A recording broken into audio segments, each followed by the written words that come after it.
Es increíble, ¿no? Pones a dos analistas de Wall Street, gente muy preparada, a ver el mismo gráfico, el del Dow Jones. Los mismos datos, todo igual. Y uno, con una seguridad total, te dice, es momento de comprar. Y el otro, con la misma convicción, te dice, no, no, hay que vender ya. ¿Cómo puede ser? Hoy vamos a meternos de lleno en esa paradoja. Vamos a explorar cómo, en finanzas, la historia que se cuenta sobre los datos, a veces, casi siempre, es más poderosa que los datos mismos. Nuestra misión de hoy es justo esa, desentrañar el poder de esa narrativa. Veremos la batalla de filosofías que hay detrás. Y para hacerlo muy tangible, vamos a seguir un caso concreto. Tenemos dos modelos predictivos. Ok, les dimos exactamente la misma información. La misma. La misma. Uno nos da una probabilidad de compra del 86%, el otro apenas un 31%.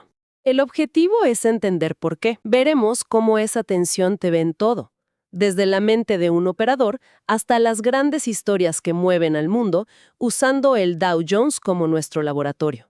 Perfecto. Empecemos por la raíz de todo. Esa diferencia tan brutal, 86 contra 31, no es un error de cálculo, ¿cierto? Para nada. Es un choque de mundos. Es una diferencia fundamental en cómo decides mirar el mercado. Dos filosofías, entonces. Exacto. Una colisión de dos filosofías. Por un lado, tienes el pensamiento que llamamos reactivo. Es, por mucho, el más común. La mejor forma de entenderlo es, imagina que manejas un auto, pero solo puedes mirar por el espejo retrovisor. Ok, entiendo. Te da una imagen perfecta, súper nítida, de la carretera que ya pasaste. Es indiscutible, ¿no? Pero es completamente inútil para ver la curva peligrosa que tienes a 10 metros. Y ese espejo ni siquiera muestra toda la historia.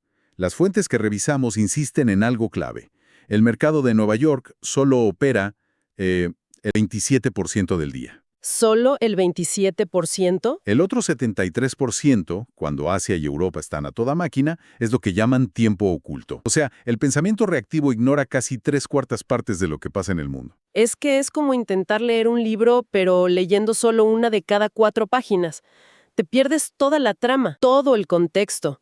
Tu visión del pasado, por más clara que parezca, está incompleta. Y si tu base está incompleta, ¿cómo vas a anticipar el futuro? Imposible. Es una base muy, muy frágil. Y en la otra esquina del ring tenemos el análisis proactivo, que sería dejar el espejo retrovisor y mirar por el parabrisas. Justo eso. Es entender que el pasado importa. Claro, pero el futuro no es una simple copia. Este enfoque intenta, digamos, leer el terreno, interpretar las señales, anticipar la jugada. Entiende que la historia no está solo en los datos que ya todos conocen. Y ahí está la clave, me parece. El analista proactivo entiende que su trabajo no es solo reaccionar, es interpretar la psicología colectiva que mueve esos datos. Busca la narrativa. Lo que nos lleva directo al primer campo de batalla, la mente del inversionista. Totalmente. Hay una estadística que es brutal y no ha cambiado en décadas. A pesar de la inteligencia artificial, los algoritmos, el acceso a la información en tiempo real. El 80%. El 80% de los operadores pierde dinero, consistentemente. La pregunta es obvia. Si tener más datos fuera la solución, ¿no debería haber cambiado ya esa cifra? Es una pregunta excelente porque va al centro del problema. El problema nunca fue la falta de información. La respuesta, aunque no nos guste, es que el problema somos nosotros. La psicología humana. El verdadero campo de batalla no está en tu conexión a Internet. Está aquí, entre las dos orejas. Las emociones que mueven el dinero son siempre las mismas. Miedo, codicia, euforia. Nuestra propia mente nos sabotea. Entonces la ventaja competitiva cambió por completo. Ya no es tener más datos, porque una máquina siempre va a ser más rápida en eso. ¡Siempre! La ventaja humana es tener mejor juicio, la sabiduría para entender qué mueve a las masas y, esto me parece crucial, saber qué datos ignorar en un momento dado. Precisamente. Y esa misma batalla entre la interpretación y los datos fríos se repite a una escala mucho, mucho mayor. Pasemos del individuo al sistema, al actor más poderoso del escenario, la Reserva Federal de Estados Unidos, la Fed. Aquí es donde la interpretación se vuelve un arte. La Fed anuncia algo. Digamos, bajan las tasas de interés 25 puntos base. Para quien no esté familiarizado, es el movimiento más estándar que hay. Un dato, un número. Pero la historia real está en los detalles, ¿verdad? Exacto. Por ejemplo, el comunicado dice que la votación fue 9-3. Y ese 9-3 es mucho más que un número. Un voto unánime, un 12-0, proyecta confianza, unidad, un mensaje claro. Pero un 9-3 le está gritando al mercado. Ojo, aquí adentro hay un debate fuerte. No todos estamos de acuerdo. Es la primera grieta en la narrativa oficial. Exacto. La Fed intenta contar una historia de control, pero ese disenso la debilita. Es como si te dieran dos mensajes a la vez. Como si te dieran una aspirina para el dolor de cabeza de hoy. Ajá, esa es la baja de tasas. Pero al mismo tiempo te advierten, cuidado, que la enfermedad de fondo sigue ahí y el tratamiento va a ser largo y complicado. Es una narrativa dual, muy calculada.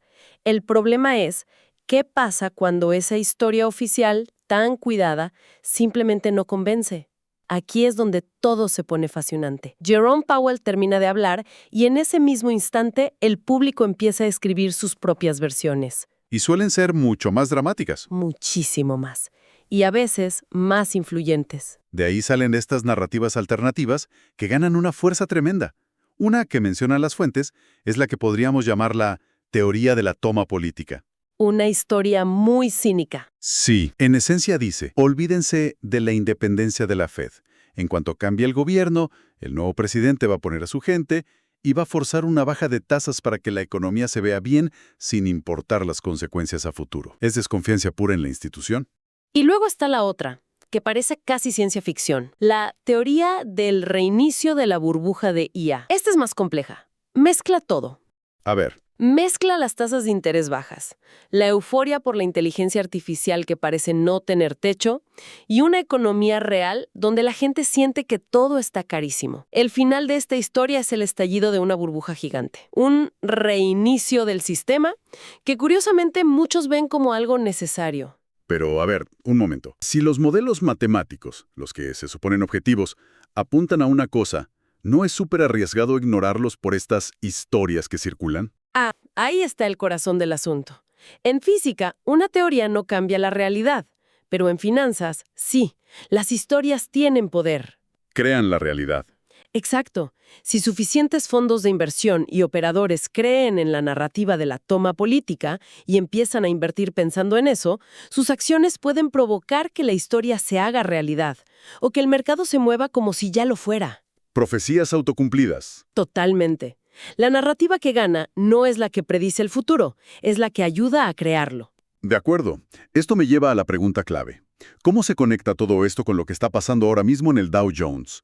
Porque si uno mira los datos económicos de fondo, los del espejo retrovisor, muchos son preocupantes por decirlo menos. Preocupantes es una palabra amable. Mira el sector inmobiliario. En más de la mitad de los estados hay muchísimas hipotecas que valen más que la propia casa. Eso es una bomba de tiempo. O el sector automotriz. Peor, deudas récord para comprar autos mientras que las ventas están en mínimos de 70 años. La gente se endeuda más que nunca por algo que se vende menos que nunca. Y el dato del sector agrícola me pareció muy simbólico. Empresas familiares quebrando. Y sus tierras, algunas de las más fértiles del mundo, no las compran otros agricultores. Las compran gigantes tecnológicos para construir centros de datos. Para la IA es una metáfora perfecta de la economía de hoy. Entonces, tienes todos esos datos, fríos, duros y negativos. Y a pesar de eso, el mercado sigue para arriba. ¿Por qué? Porque la narrativa dominante, la historia de la inteligencia artificial como motor de una nueva era, es tan poderosa que está tapando todo lo demás.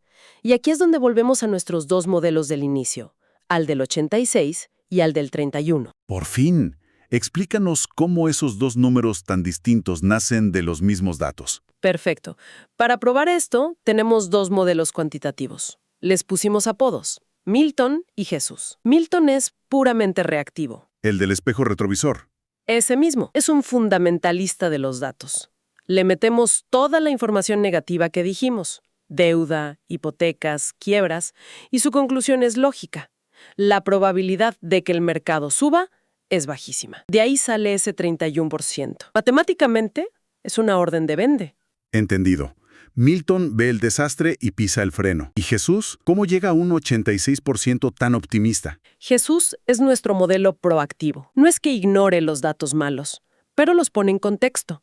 en el contexto de la narrativa dominante. Este modelo incluye análisis de sentimiento, la estructura técnica del mercado. Por ejemplo, Detecta que el nivel de 48,000 puntos en el S&P 500, que antes era una resistencia durísima, ahora es un soporte súper sólido.